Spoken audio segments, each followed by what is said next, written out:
Hey friends, today in our UU at Home chat, Amy and I wanted to talk to you all about religious language and how meaning can shift and what place that kind of has in UU spaces.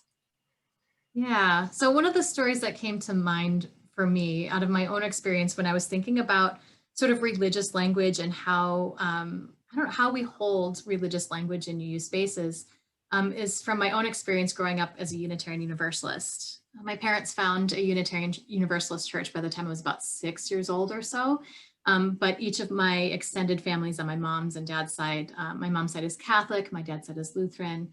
And I'd often go with my best friend in elementary school to her Christian church.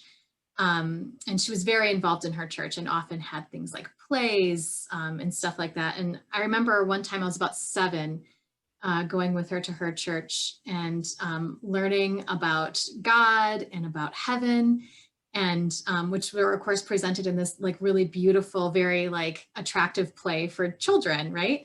And so I came home and I was so excited, and I told my parents about this place called heaven, which in my 7-year-old mind was like this place that you could like travel to, and was like warm and perfect, and everyone was so nice, and there was God there who was like, of course, in my mind, like a real person who was there to like help everybody be good. Um, but my parents were really concerned about this because they didn't know what to make of me being excited about all of these ideas all of a sudden. And so they called my minister from my church, who then came over to our house and sat me down in like this really serious way and like trying to get to the bottom of where all these ideas came from. And so I think what we all found out from that was that, I had a very, developmentally appropriate understanding of somebody else's meaning, right? That they had shared with me, their tradition, their understanding of God in heaven. I interpreted in my own way and then brought it home, and my parents interpreted in their own way, which of course they came from their own traditions and had their own sets of beliefs. And I'm knowing now that like my own religious upbringing, religious education upbringing, bringing in Unitarian Universalism, we didn't really talk about God or about heaven.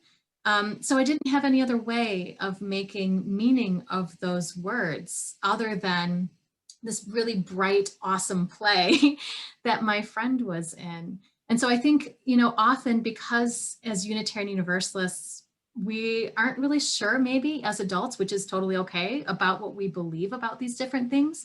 We often avoid those conversations altogether with our children, kind of leaving them out on their own to make their own interpretations, because that's what kids do, right? They hear things and their work is sort of like to complete the rest of the puzzle using little pieces of information that they're constantly gathering.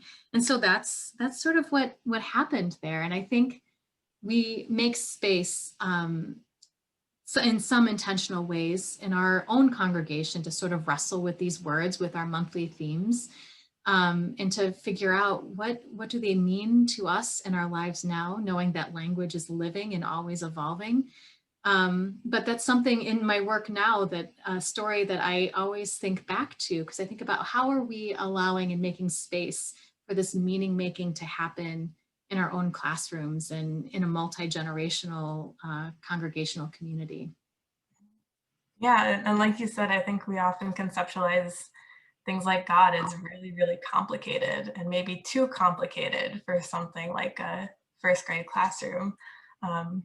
On Sunday morning for 1 hour a week, right? But there are ways to open those conversations, and there are stories like Hide and Seek with God by Marianne Moore, where these kids all go out looking for God, and they find God in the grass and the animals and under rocks and in the air and in each other finally. And that again just opens the conversation in a really fun and playful way about what is God, what does that mean. We also have activities like word association, where we offer a word. It can be simple like dog or cat, or it can be really difficult like community or joy or God. And recognizing that those words all make us think of something. and we don't have to judge what first comes up, but we can learn from that, and we can find meaning in that or not. Um, and these are lifelong questions, really, that we open with people of all ages. Yeah. Well, and some of my favorite things, that the hide and seek with God one, I've recommended to parents all the time who come to me wondering how to talk to their kids about God, or have had similar situations at my parents, right, where their kids have had questions about other people's interpretations about God, or who God is. But that's definitely a story I've recommended. But one of my favorite things is watching our adult volunteers in the classrooms. When we do that hide and seek with God story, we've often had it as, an activity, like a game too, right? Where we'll hide stuff around in the classroom and they'll have to go find it. Because it's like super concrete way to explore that we all have different ideas about God, and that's okay. And it's okay to still be looking and to still be wondering and to search. And I think that, as adults, I think we feel like we ought to have figured it out already for ourselves, right? Like there was some magic age that we're going to reach where suddenly all these big theological questions were going to be answered for us. Really, I think what I hear from adults is that they crave spaces in which they can have that childlike wonder and curiosity and humility about learning and about exploring these big questions about God and other religious ideas. And we don't always carve out that space to allow adults to play hide and seek or to just do that word association activity. Like right now, draw the dog that comes to mind when I say dog, and compare it to the person next to you and see that they're two different things, and think about what that means. Yeah. Yeah, and sometimes it takes a little experimentation to find out which dog do I want to hold meaning for me right now, and to really lean into that play, that practice, and trying things, just simply trying things. I think a lot of us have gotten used to the pressure to always know things, and have sort of forgotten how fun it can be to just pray. I don't know what that means. I don't know what that would look like, but I could try it a few different ways, and I could have fun with it. Or I could find out that maybe that's not really for me, but I wouldn't really know until I gave it a shot. It's really hard to define these words that are complex and are not very concrete, without playing around and practicing a little bit. Yeah. Well, and we've just really just scratched the surface with religious language too. Like we've talked about God and we've talked about prayer a little bit, but I'm even thinking about words like church that I know a lot of adults, especially those who are coming into Unitarian Universalism and feel a little ambivalence about calling it church.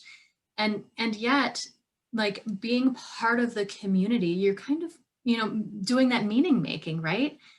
By experiencing church together in this particular community, you're sort of like doing that work of redefining what church is for you and claiming that word in a way. And there's so many other words like that too, that maybe we're still in the process of meaning making, or we just simply don't know. And I think that that's another thing that we shy away from a lot, is saying, I don't know. That's another one of those things I think that, like, maybe as kids we were like told that maybe by a certain magical age we would know all the things and would never have to say I don't know again. But I think that I don't know, or what do you think, is a tool that we use a lot in our classrooms, right? Where we say, I don't know where God is, right? As we're playing hide and seek. What do you think? And it's so empowering and validating, and community building, right? Like it's inviting deeper sharing, it's inviting that multi-generational meaning making, and inviting intention also into the mix. And so I think one of the things that we're wondering about, for those of you who are listening, is we want to know a little bit more about what words and concepts, specifically religious words, you all are struggling with. What words hold weight for you that you're not quite sure what to do with, or you need help holding, maybe in a new way, um, or just at all. We'd love to hear from you. Leave comments below. Let us know what words you're struggling with. Well, thank you, Nico, again for a great conversation. We hope to hear from you all soon. Happy holidays, and we'll see you all soon.